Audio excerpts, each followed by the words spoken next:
สวัสดีครับพบกับมนุษย์ตะขาบนะครับเรายังไม่ได้ซื้อใหม่เลยอะ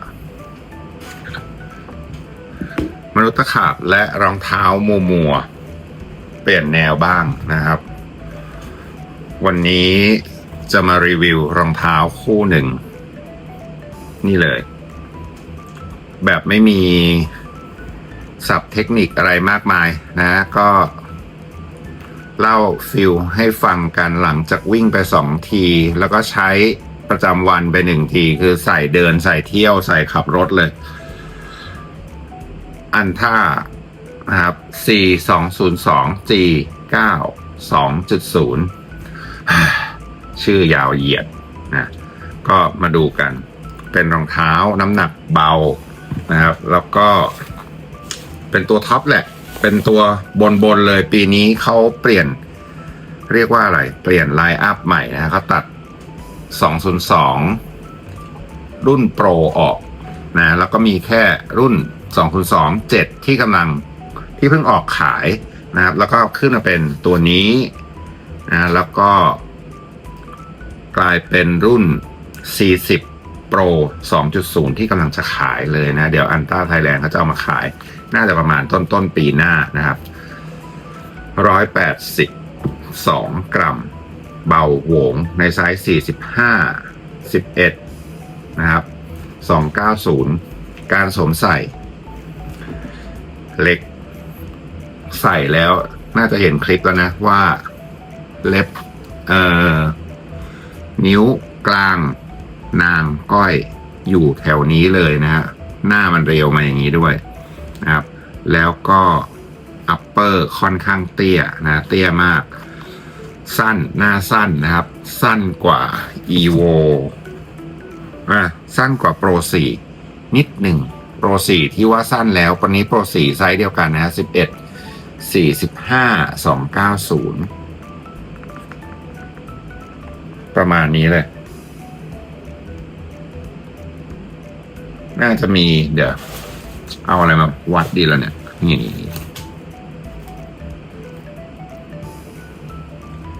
ประมาณ4 มิลสั้นกว่าโปร4 มิลใส่วิ่งแล้วมีความลำบากกับชีวิตเล็กน้อยนะครับกลางนางก้อยควรเพิ่มไซส์อย่างน้อยสุดคือ0.5หรืออาจจะต้องเพิ่มถึง1ไซส์กันเลยทีเดียวสำหรับG9 2.0 ผ้าเจ๋งนะผ้ามันฟิลได้อารมณ์จะเรียกเป็นคู่แฝดอภินิหารได้ไหมเนี่ยคล้ายกันมากนะวิ่งแล้วผมมีความรู้สึกนึกถึงรองเท้าคู่นี้นึกถึง Pro 4ขึ้นมานะแต่เป็น Pro 4ที่1เบากว่า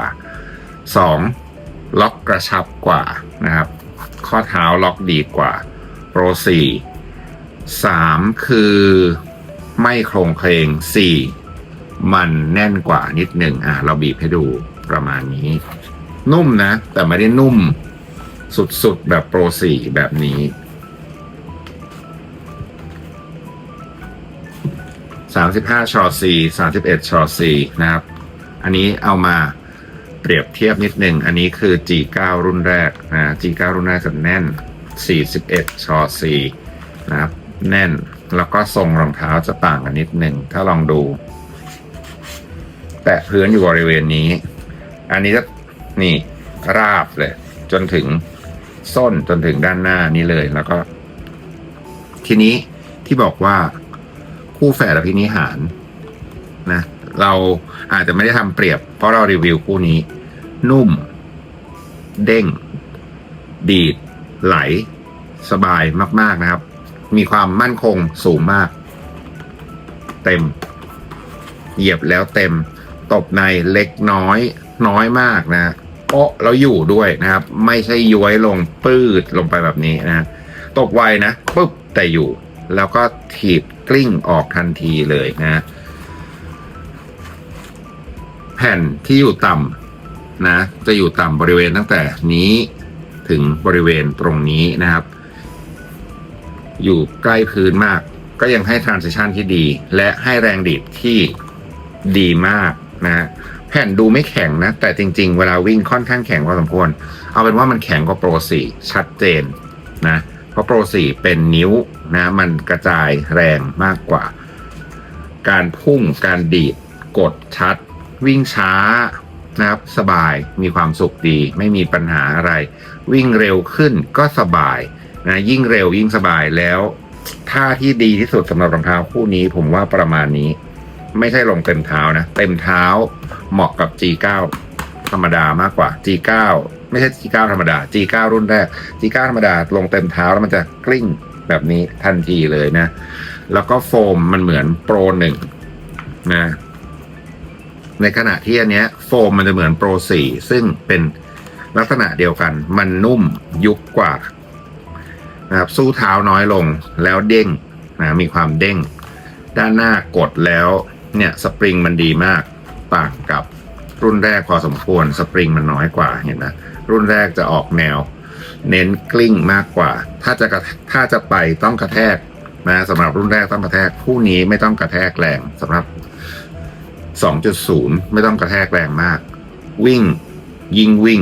เร็วยิ่งวิ่งยิ่งเร็วโดยไม่รู้ตัวนะครับเร็วขึ้น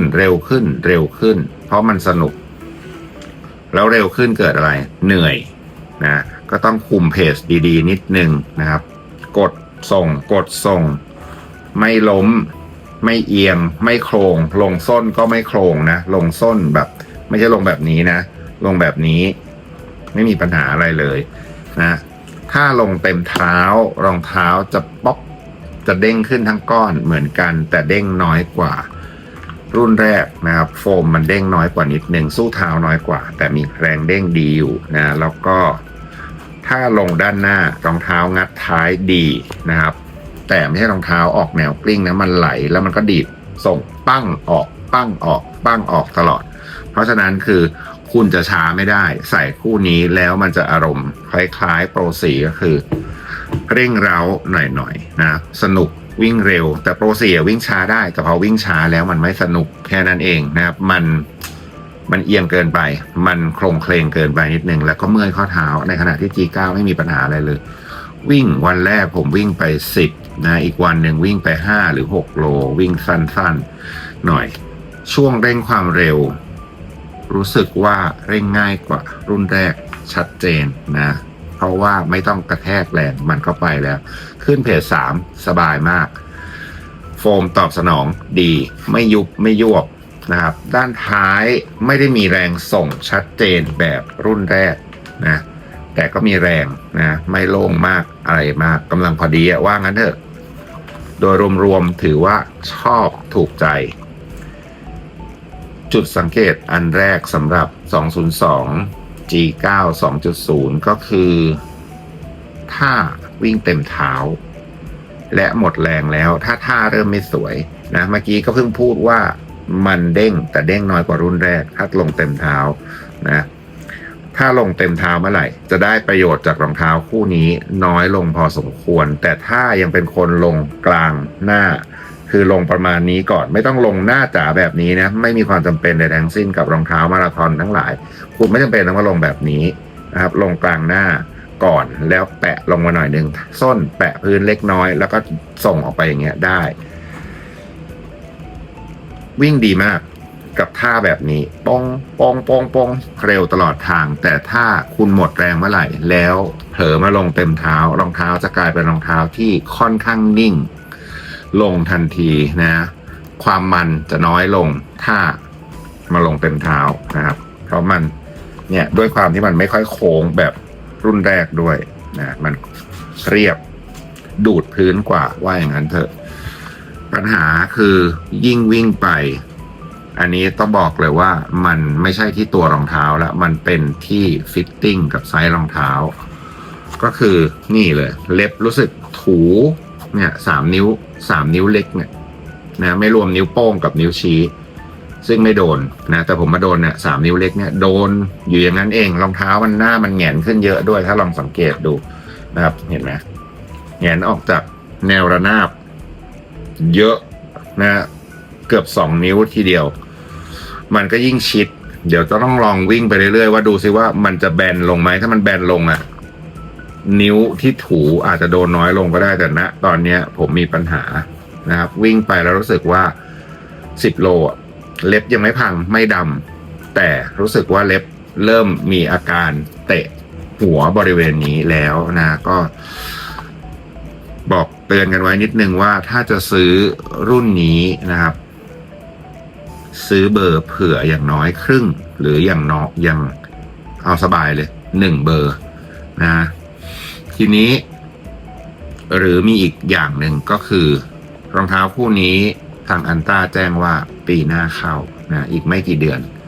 นเศษก็จะเข้าละถ้าซื้อในไทยเวลาเปลี่ยนรุ่นอะไรก็อาจจะง่ายขึ้นนะอันนี้เราก็บอกกันไว้ก่อนนะครับพื้นเกาะดีมากนะเรารู้สึกว่ามันหนากว่าเดิมนิดหนึ่งนะเกาะดีดึงดีไม่แป๊ดไม่ไหลไม่ลื่นอะไรทั้งสิ้นนะลงพื้นไปเหยียบน้ำนะครับยืนบนกระเบื้องลื่นๆไม่มีอาการลื่นถลายอะไรนะก็ส่วนการระบายอากาศแม้ว่าเราจะเห็นว่ามันไม่มีรูแม้แต่น้อยนะเป็นผ้าเนียนๆแบบนี้แต่ผ้ามันบางมากนะแล้วก็ไม่รู้สึกร้อนไม่รู้สึกแฉะอะไรนะครับกับรองเท้าคู่นี้ด้านในที่ไม่มีอินโซ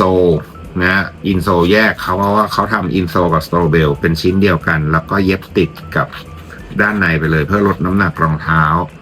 ไม่มีปัญหาอะไรนะครับไม่เจ็บไม่กัดเหยียบไม่โดนพื้นเชือกแบบนี้นะฮะเชือกแบบมีขอบนะครับรัดแน่นอยู่ดีไม่มีหลุดสบายนะข้อเท้าไม่อ้าส้นไม่ยกนะไม่รู้สึกอะไรทั้งสิ้นก็น่าจะมีแต่ด้านหน้าเนี่ยแหละเพราะว่าด้านหน้าลองดูนะนอกจากมันสั้นแล้วมันดันเตี้ยด้วยเห็นไหมโทบ็อกซ์มันเตี้ยโทบ็อกซ์ด้านตรงเนี้ยเนี่ยกันชนมันค่อนข้างเตี้ยนะแล้วกันชนมันล้ำเข้ามาข้างในเยอะก็อาจจะทะเลาะกับเล็บได้เนี่ยคือจุดหนึ่งที่หลายคนชอบบอกว่าใส่รองเท้าเผื่อครึ่งเบอร์พอหมายความว่าเผื่อจากเท้าจริงไปแค่ครึ่งเบอร์พอจะมีปัญหาเพราะมาชนกับขอบบริเวณนี้นะก็ถือว่าพอใจนะกับรองเท้าคู่นี้มากๆถ้าได้ไซส์ที่มันพอดีกว่านี้อีกหน่อยนะผมว่ามันแน่นอนสำหรับ202 G9 นะครับแล้วก็น่าจะวิ่งสบายขึ้นนะแล้วก็มีความสุขขึ้นใครที่เหมาะกับรองเท้าคู่นี้คนที่วิ่งมาสักพักหนึ่งมีความแข็งแรงพอสมควรวิ่งในเพจเร็วพอสมควรนะไม่ใช่ว่าเน้นการกลิ้งเท้าจ๋าๆถ้ากลิ้งเท้าจ๋าๆมันกลิ้งไปนะแต่ว่าแบบมันกลิ้งไม่มันเท่าคู่นี้นิดหนึ่งการกลิ้งเท้าจะสู้รุ่นแรกไม่ได้แต่ถ้ากดปั้งออกโคตรมันออกแนวเดียวกับอันนี้เลยโปร4นะข้อได้เปรียบคือมันเบากว่าโปร4ถึง45 กรัมเบากว่ากัน45 กรัมเต็มๆนะแล้วก็ความโครงเคลงน้อยมากไม่มีความโครงเคลงปวดข้อเท้าแบบโปร4ให้รู้สึกนะจากการวิ่งนะไม่รู้สึกโหลดข้อเท้าแต่อย่างใดแล้วก็ผมว่ามันจะทนกว่านิดนึงเพราะว่าโฟมมันแข็งกว่านั่นเองสำหรับเจ้าอันท่าข้อท้ายสุดราคานะก็ไม่สูงมากมายนะครับไม่สูงเหมือนรุ่นแรกๆที่ออกมารุ่นนี้ออกมาตอนแรกราคา 13,000 บาทอันนี้น่าจะผมคิดว่าน่าจะอยู่ในราคาราว 6,900 ถึง 7,500 เต็มที่ไม่เกิน 7,900 สำหรับ202 G9 2.0 นะเดี๋ยวลองวิ่งต่ออีกหน่อยดูซิว่าผมจะรอดไหมกับหน้าเท้าที่เชิดชันมากๆแบบนี้นะมันเชิดชันเหมือนโปร4มากๆเลยเห็นไหมโปร4ก็เชิดชันมากแต่โทบ็อกเขาสูงกว่าเยอะแล้วรองเท้าเขายาวกว่าอันนี้โทบ็อกเตี้ยนะครับแล้วก็รองเท้าสั้นกว่าก็ฝากไว้โอเคครับฝากกดไลค์กดแชร์กดกระดิ่งกด Subscribe เป็นกำลังใจกันนะจะไม่พลาดคลิปใหม่ๆรองเท้าใหม่ๆกับมนุษย์ตะขาบสวัสดีครับ